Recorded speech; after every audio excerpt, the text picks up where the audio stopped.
तुम उसके दिल में घुसकर देख रहे हो कि तुमने दिल से कलमा पढ़ा कि नहीं पढ़ा।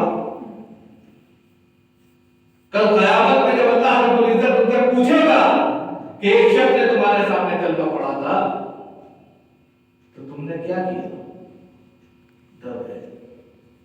तो यहां पर ज़बान का मामला देखकर दिल के मामले को हम छोड़ देंगे। इसीलिए दो नुक्ते यहां पर निकल कर आते हैं। इमाम अबू हनीफा फिक़ही नुक्ते नजर से मुफ्ताबीर बहुत यहां से बदल जाएगा, फौरन देखिए एकदम से तफसीर बदल जाएगी। यही कहते हैं एकदम जरा से इस पार्ट से एकदम दो मसले निकल कर सामने आएंगे। अल ईमान यजीद व यनकुस, इमाम बुखारी है।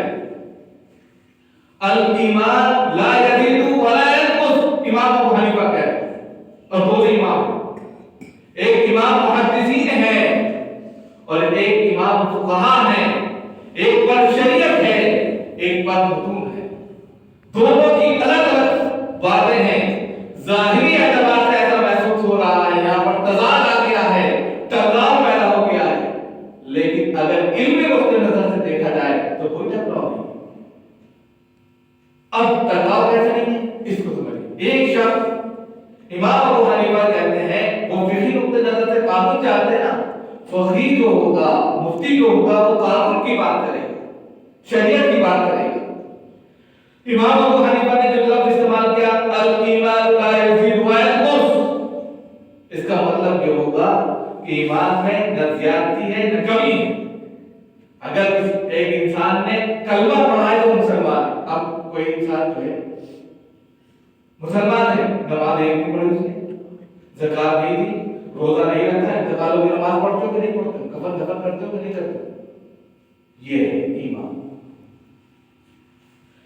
लेकिन यही चीज इमाम अबू बुखारी के नजदीक अल ईमान यज़ीद व यनकुस, ईमान घटता भी रहता है, बढ़ता भी रहता है। आप लोग यहाँ बैठे हैं, ईमान बढ़ रहा है, आप यहाँ से निकल जाएंगे, ईमान बढ़ जाएगा। जैसे हम महफिल में बैठते हैं वैसा हमारे ऊपर माहौल होता है, तो हमारा दिल ईमान की तरफ खींचने लगता है, अच्छे कामों की तरफ बढ़ने लगता है। जब हम उस फिजा से निकल जाते हैं तो घटने लगता है और दुनिया की मोहब्बत आ जाती है। तो इससे पता चला शरीय कानून के एतबार से इमाम अबू हनीफा के मतलब को माना जाएगा कि अगर एक इंसान ने ईमान कबूल किया है, चाहे उसका अमल मुसलमानों वाला हो ना हो, लेकिन वो मुसलमान है, उसका फैसला अल्लाह की अदालत में होगा। जैसे हज़रत उसामा बिन ज़ैद की बुनियाद पर उसने कलमा पढ़ लिया था, अब उसके दिल में झांक कर नहीं देखा जाएगा कि इसने कलमा सच्ची में पढ़ा है कि नहीं पढ़ा। देखिए मसले फूटते चले जाते हैं, एक जरा से लफ्ज से एकदम से दो ट्रेन बन गए। अब उसके बाद अल ईमान, देखिए ईमान पर बात चली। अब जब ईमान बना, अब ईमान में जो है, अब आपको देखना है कि ईमान कौन सा हमें रखना है।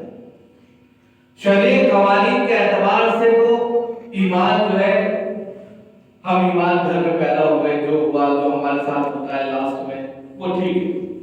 लेकिन अल ईमान यज़ीद व यनकुस, ईमान घटता बढ़ता रहता है। इमाम मुहद्दिसीन के नजदीक जो है, इमाम बुखारी के नजदीक ये सबसे अहम इसलिए है यहाँ पर कि हम जब इस महफिल में बैठते हैं, ईमान वाली महफिल में बैठते हैं, जैसे आप सल्लल्लाहु अलैहि वसल्लम की हदीस है, हज़रत अबू बकर सिद्दीक़, हज़रत अबू हंज़ला, इन लोग सब बैठे हुए थे, इसी तरह महफिल लगी हुई थी।